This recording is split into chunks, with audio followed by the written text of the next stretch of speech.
Welcome to today's episode on letting it go. Letting it go doesn't mean you're a failure. Letting it go doesn't mean you are giving up. Letting it go doesn't mean you are quitting. Letting it go doesn't mean you are out of options.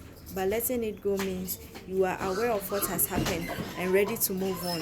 And before you can move on, you have to let go of the past. Let's see what's not letting it go ended up a couple. A man lived with his wife, distant apart, until he took an initiative to make his wife join him overseas. With the help of a connection man, he was able to get the wife closer to him. But the unfortunate thing happened in the course of the process. The wife ended up having an affair with the connection man. She conceived and had a baby. Her husband recognized the resemblance between the baby and the connection man, so he decided to take a paternity test at the hospital. To his disappointment, he wasn't responsible for the baby. He was so heartbroken that he couldn't forgive the wife. He harbored the pain in his heart until it developed into hatred. So one day he tampered with the car brake of his wife.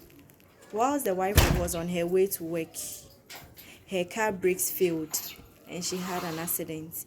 She was rushed to the hospital, and after several analyses, they got to know the cause of the accident and realized it was the husband who had tampered with the car's brake. So they arrested the man and jailed him for being the cause of the accident, whilst the lady remained in a wheelchair because she lost her legs. This is to advise you that no matter how hard the situation is, you have to let it go.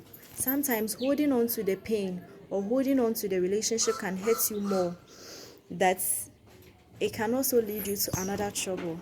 Let me ask you, if the man had forgiven his wife, would he have ended up in jail? No, but because he failed to forgive and to let go, now see where his life has ended him.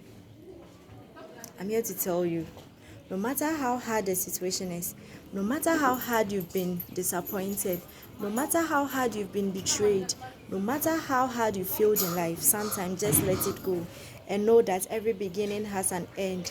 And in order to move on, in order to have different directions of life, in order to have a better living, you have to let go of the past. Apostle Paul said, I forget what lies behind me and press on the race ahead. Philippians 3:13 will tell you. Let's learn to let it